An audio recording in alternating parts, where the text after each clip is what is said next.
Meu Deus!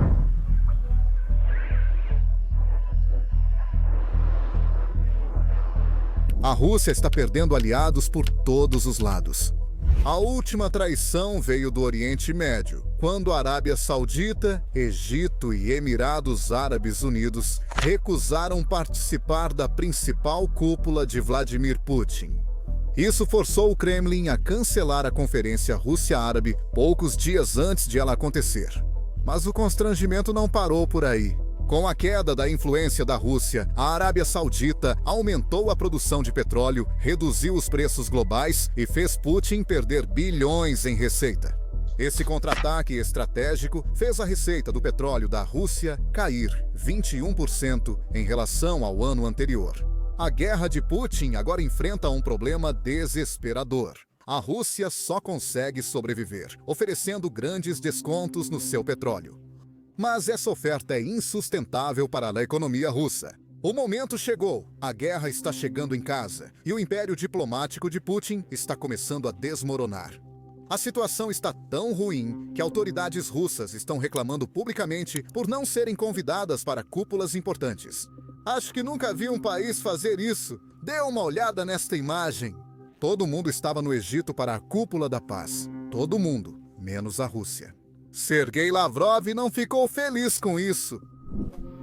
Percebo apenas que os anfitriões da cúpula enviaram os convites. Revisei a lista de países participantes da Cúpula da Paz em Sharm el-Sheikh hoje. Mais de 20 países participam em diferentes níveis, líderes, ministros e embaixadas. Por que a Rússia não participa desta cúpula? Mesmo que a Rússia sempre tenha desempenhado um papel importante de mediação nesse conflito dentro do quadro do quarteto e até mesmo nas atuais relações bilaterais conflituosas com Israel e o Hamas. E tendo desempenhado um papel positivo na libertação de alguns reféns, por que a Rússia não está em Sharm el-Sheikh hoje?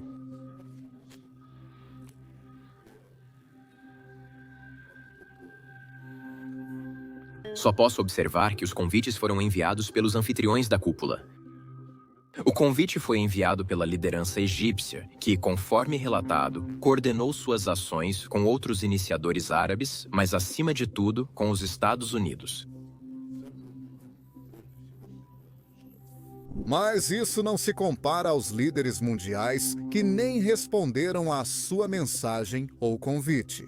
Em abril, Putin anunciou pela primeira vez planos para a Conferência Rússia-Países Árabes. O Kremlin esperava que essa fosse a iniciativa de política externa mais importante do ano. A intenção era sinalizar para os Estados Unidos e o Ocidente que a Rússia ainda conta com apoio em todo o Oriente Médio. O evento deveria fortalecer a posição de Putin na região. Como muitos já sabem, a influência da Rússia está enfraquecendo na região.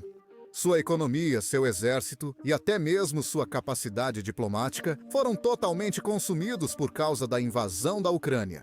Vimos isso em tempo real, quando o ditador sírio, apoiado pela Rússia, Bashar al-Assad, caiu em apenas 9 dias. Isso ocorreu novamente quando o Irã pediu mais defesas aéreas à Rússia durante a Guerra de 12 dias, mas a Rússia recusou. Acho que Putin não tinha nada extra a oferecer. Como se isso já não fosse ruim o bastante. Enquanto a influência russa diminuía na região, Putin via os Estados Unidos e a China expandirem seu papel e aprofundarem sua presença. É exatamente por isso que Putin deu tanta importância a essa Conferência Rússia-Árabe quando a anunciou em abril. O Kremlin afirmou ter convidado 22 líderes árabes. Isso incluía líderes de organizações que representam países árabes e também líderes dos próprios países. O objetivo era debater paz, estabilidade e segurança. Infelizmente, apenas alguns líderes realmente confirmaram sua participação. Entre eles estavam nomes como o presidente sírio, o novo presidente sírio, Ahmad al-Sharara, e o chefe da Liga Árabe. Mas líderes que Putin realmente queria, como o príncipe saudita Mohammed bin Salman e o presidente dos Emirados Árabes, Mohammed bin Zayed, simplesmente não responderam. Quero deixar claro, eles não disseram não, apenas não responderam ao convite. A mensagem foi clara. O mundo árabe está mais interessado em construir laços com Trump do que com uma economia em dificuldades como a da Rússia. Esse tipo de coisa realmente magoa os sentimentos de Putin, e já vimos isso antes. É aqui que quero fazer um breve desvio para contar a vocês sobre algo que aconteceu. Em 2017, no primeiro mandato, Trump anunciou a retirada dos Estados Unidos da América do Tratado Forças Nucleares de Alcance Intermediário. Forças Nucleares de Alcance Intermediário. Tratado assinado por Reagan e Gorbachev em 1987.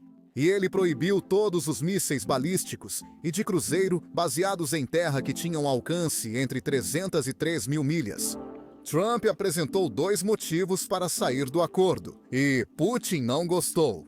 Primeiro, ele disse: "Ei, a Rússia já está violando esse tratado, então vamos sair de qualquer jeito." Mas o segundo motivo foi o que mais magoou Putin, disse Trump. A China não faz parte desse tratado, e isso significa que eles podem fazer todas essas coisas que nós não estamos fazendo porque assinamos esse tratado com a Rússia. E então Trump disse que a China é o verdadeiro país com o qual estamos competindo. Não nos importamos com o que a Rússia está fazendo. E isso é algo que Putin não queria ouvir. Veja, todo esse tempo, Putin tem tentado reconstruir a União Soviética. E isso não significa apenas no sentido territorial.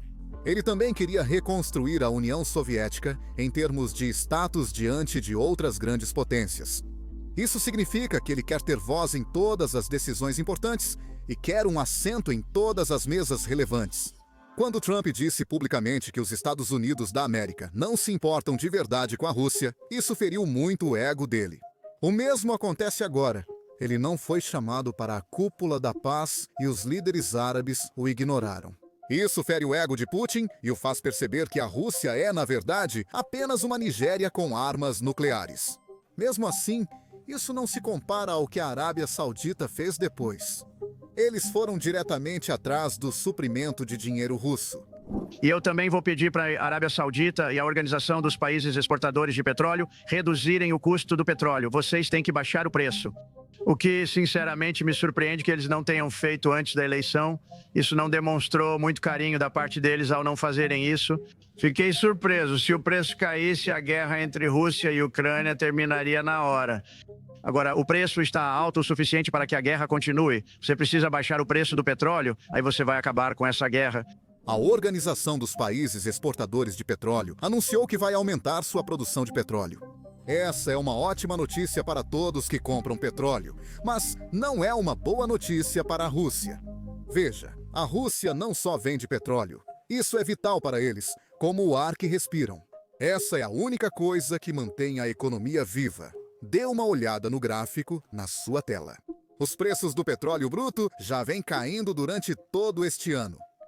No momento da minha gravação, às 23h horário de Houston, eles estão abaixo de $60. Isso já é ruim o suficiente para a Rússia. Mas o petróleo russo, na verdade, é negociado a um valor muito mais baixo do que o petróleo comum. Isso porque a Rússia está sob sanções. Isso significa que eles precisam oferecer descontos para convencer países como China, Índia e Turquia a comprar o petróleo deles. Bem, esse desconto está realmente começando a machucar.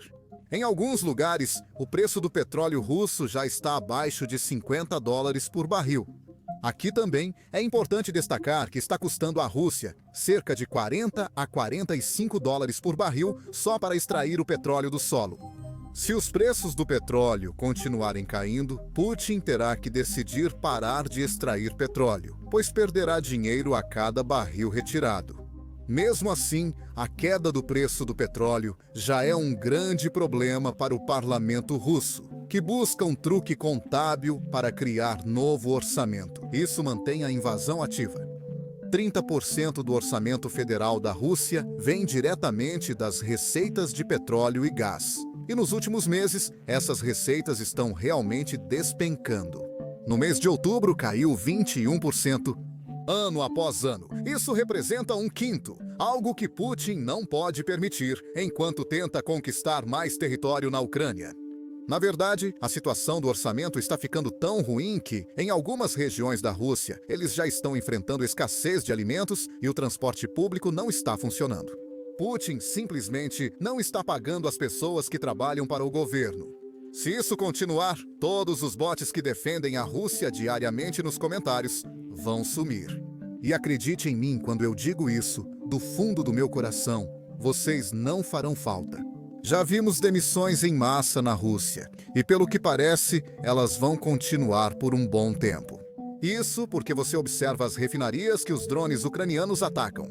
Bem, de acordo com o próprio governo russo, pode levar até junho de 2026 para realmente consertar algumas dessas refinarias. Isso é um grande problema, considerando que 1/3 das refinarias russas já foi danificado pela Ucrânia. O motivo pelo qual vai demorar tanto é porque, veja, essas refinarias foram construídas usando peças ocidentais e empresas ocidentais. Agora que a Rússia está sob sanções, está tendo muita dificuldade para conseguir essas peças de reposição. Ela não pode só ir a Timocom e comprar uma imitação barata, pois isso não funciona com refinarias. Então, para compensar essa perda de receita, vamos dizer que Putin está aumentando os impostos sobre os russos. Isso é algo que já cobrimos várias vezes, mas os russos não estão felizes com esses impostos. Ele elevou o imposto sobre valor agregado para 22%, semelhante ao imposto sobre vendas. Então, imagine que você está comprando algo, e mais de 1/5 do preço é só imposto. Além disso, ele aumentou o número de pequenas empresas que pagarão impostos. Eles não estão felizes com isso. Veja este vídeo. Estou surpresa com as boas notícias. Passei quase 1 hora conversando com o meu contador sobre mudanças no sistema tributário. Muitos de vocês provavelmente já ouviram que as alíquotas do imposto sobre valor agregado vão aumentar. Assim que começo a falar sobre isso, imediatamente começo a chorar, pois, além de elevar a alíquota do imposto sobre valor agregado, há a proibição de impostos e regimes fiscais especiais. São patentes, taxas de juros pelas quais ainda não podemos ser contribuintes, sobre as quais talvez ainda não sejamos pagadores de imposto sobre valor agregado. O valor dessas alíquotas cai de 60 para até 10 milhões por ano. Embora pareça global, milhões, ao calcular por mês, é um valor modesto. Isso significa que um grande número de empreendedores trabalha honestamente, ganha a vida através do trabalho honesto. Se dedicam à produção de produtos de alta qualidade. Em breve, não poderemos mais fazer isso, porque conseguir de 150 a 20 mil rublos extras por mês é impossível para uma empreendedora como eu. É simplesmente irreal. Eu não sei de onde esses números vêm. Eu não entendo por que as pessoas no governo acham que isso é justo e que de alguma forma podemos ganhar o suficiente para cobrir esse valor, mas nós não conseguimos. A lei ainda não foi aprovada, está em discussão e o governo avalia riscos e reações. Então, aqui está a minha reação. E o risco é muito simples: ficar sem um segmento de pequenas empresas de qualidade que criam produtos de qualidade. Todos nós corremos o risco de entrar em extinção como os dinossauros, simplesmente porque não seremos mais necessários. A maioria de nós simplesmente vai fechar as portas. Na verdade, o que está sendo proposto para mim agora é trabalhar. E para isso, o comércio é sofisticado e complicado demais. Um método. Nós somos pessoas absolutamente comuns. Curiosamente, usava essa saia quando era casada e estou divorciada há 6 anos. Comprei o apartamento mais simples financiado e estou pagando certinho. Por que grandes empresas conseguem vender produtos ruins por preços altos, mas pequenos negócios não? Essas são as novidades. Se gostarem dos vídeos, cliquem em like e se inscrevam no canal. E estamos tentando chegar a 2 milhões de inscritos antes do final do ano. Então, se você ainda não se inscreveu, por favor, se inscreva.